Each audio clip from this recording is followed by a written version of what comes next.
Hi, this is Jason Hershey, designated broker and managing member of TELUS Real Estate Solutions, LLC. Welcome to Landlord 101. This video series comes from our live Landlord 101 classes. In this video, we cover how to market your rental property to prospective tenants using the 4 Ps of marketing. We also address fair housing issues and how to avoid problems related to fair housing. I hope you enjoyed these videos and find them useful. Be sure to visit our website, telusre.com, and give us your feedback so we can improve our classes and these videos. So you've started your repairs, you've started your cleaning and things like that. Start looking for tenants even before you're done with all of that stuff.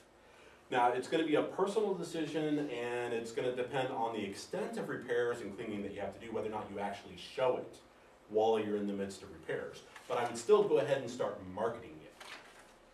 Okay? So what you want to do, finding tenants, is I like to think it's a business. So use the 4 Ps of marketing. This is your MBA introduction here. Okay. So place. Now, in our case, what we're talking about is really where is your property. In all of your marketing, what you want to do is emphasize where your property is. For example, put the address on all your advertising so that your prospective tenants can go drive by and see where it is.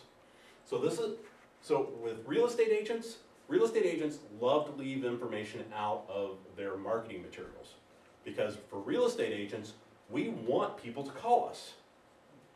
Because if somebody calls us about a property that they drove by, well, we can give them the information, and if that one piece of information is the thing that made them not interested in the property, that's okay. Oh, I'm sorry, that house isn't big enough for you? No problem. I can show you another one. Unless you own an awful lot of rentals, you don't want those calls from prospective renters because it's just wasting your time. So you're going to say, here's the neighborhood it's in. Here's the street address. Yeah, drive by, take a look, and let me know if you're interested. Okay? Know your cross streets so that you can know where the landmarks are, know what the name of the neighborhood is, because all of these things are important to people. They want to live in specific areas. Either because they know people there, because they know the commute, maybe they already live there, those types of things. Make sure you have school information handy, so that because you'll often get calls, hey, what school district am I in, or what school would my kids be attending? And if you're like me and you don't have kids, this is not something that's top of mind for you all the time. Okay? Have contact information for utilities so prospects can ask them about historic costs. Inevitably, always get questions from tenants around, well, how much is my power going to cost? How much is the gas bill going to be? I don't want to be even answering that question as a landlord because, one, it varies an awful lot between tenants. I don't know how hot they keep the house, how much hot water they use. And second of all, it keeps me out of arguments later on if they say, well, you said it was going to cost $100 a month, for water, and it's $200 a month. Okay, I'm not going to credit you the rent for that. So what you can do is say, great, you can contact the utilities. All this information is public information. Even your power bill, typically the Puget Sound Energy or Seattle City Light or PUD will tell somebody what the historic power usage is for a particular property. No problem. Because we do that with real estate agents, and we got people buying and selling houses. Whenever a buyer wants to know, this is what we tell them, those types of things, okay? And the other thing you want to know is the employers and what are the commute times. So if somebody works at Microsoft, or Boeing, or whoever the other major players are in the area of where you own a property, they're going to be interested in how long is it going to take for me to get there, those types of things. And so it's good if you can tell them that. Okay, so your product, what is it you're renting? What are the physical aspects of the property? So the size, number of bedrooms, number of baths, what utilities are included, what utilities are available. Is there gas or is it all electric? Those types of things. You're also going to want to tell them up front, here's what the rent is I'm charging, and here's what the deposits are. All right, all of these things will help screen tenants. This is a business where most people don't want to spend a lot of time on the rentals. So the more information you give people up front, the more that you're just going to rule out people who you don't want to be talking to anyway. If somebody has to have a 4-bedroom house and you have a three-bedroom house, you don't really want to waste your time trying to convince them that you can make the 3-bedroom work for their 4-bedroom family. You know, it's much easier to move on to the next person that just needs the 3-bedroom. So price, one of the most important things. You want to shop the market, okay? Call other rentals. I recommend going to see them because there's more than just the price, there's also what you get for the price. So if you can take the time to actually schedule to go see a rental, you know, this is easiest if the landlord's actually kind of doing it as an open house. Not that many do that, so it's a little bit of a challenge. So you may have to pretend you're a renter. You know, it's gonna, you know, I'm always a little iffy about that because I don't want to waste somebody else's time. But maybe you can say, you know, I'm another landlord. If you're going to be showing your property to somebody else in the next week, is it okay if I came and took a look? You know, because with the number of renters out there, the fact that you're getting a renter isn't really competing that with somebody else that's getting a renter. Maybe if it was, we were talking apartment complexes, but if you're talking duplexes, fourplexes, single-family homes, you know, it's more cooperation than it is Competitor. Contesting with each other. There you go. Competition. There we go. That was the word I was looking for. Okay. Usually you're going to call Craigslist. You know, check. You know, look up on Craigslist. That's 90% of where the rentals are listed at now, and where people are going for rentals is Craigslist. You can check the newspapers. You're going to look in the newspaper. We'll talk about this a little bit more later, but look at the newspapers that advertise rentals in your area. So for example, if you're in Snohomish County, you're probably going to be looking at the Herald, not so much the Seattle Times, and at the same time, if it's in Snohomish, you're probably wasting your time looking in the Seattle Times. There's just, the two don't cross over that much. There's usually a little bit, but not a lot. So. I have a question. Yes. Our house is up in Sultan, and I went all over Craigslist and the rental places that you can find online, and only found 2 other rentals currently available. One is a low-rent apartment, and the other one is a big house, twice the size of ours, that has been on the rental market for several months, evidently. So it's really hard to fathom. judge. Yeah. We're going to talk about ways to figure out the value of your rental. Yeah, so because it is hard. If you're in some areas, so I live in Duval and I have rentals in Duval. There's not a lot of rentals in Duval. And if I go to the MLS and look and see what the real estate agents are listing, well, it's in the nature of it, and I say check the MLS and the rental websites. So if you go to a property manager and ask them what rents are, especially single-family homes, if they're rented out by a property manager, they're usually a more expensive rental home than they would be otherwise.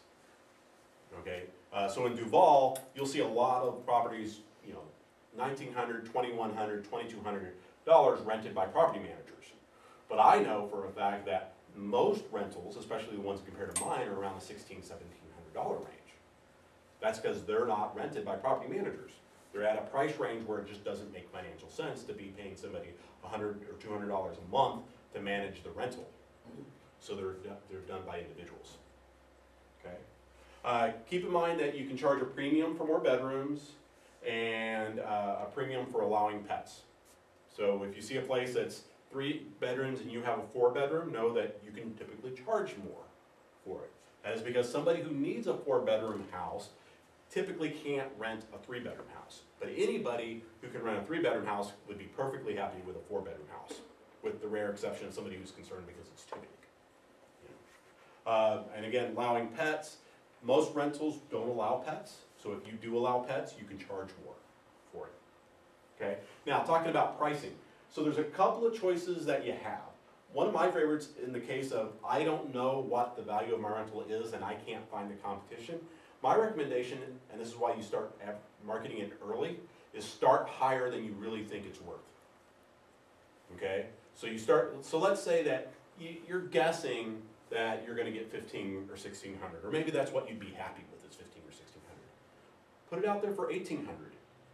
You know, especially while you're cleaning and doing the repairs, and see if you get calls on it. If you're getting a lot of calls on the property, then that suggests that you're in about the right price range. If you're getting a lot of calls and a lot of people seeing the property and they're still not renting it, then that suggests that you're suffering in comparison to your competition. right?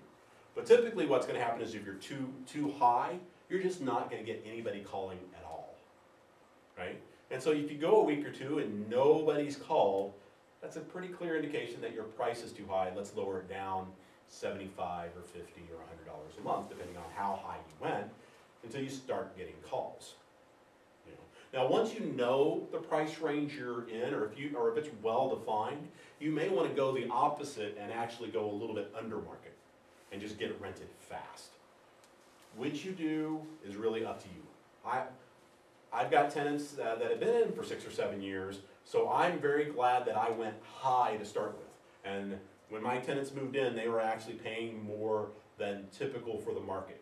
But in the past 6 years, I've hardly ever raised the rent as a result, and I haven't needed to. And that's just locking my tenancy even tighter. And in at least one case, I know that the market rates are still about where I was when I started.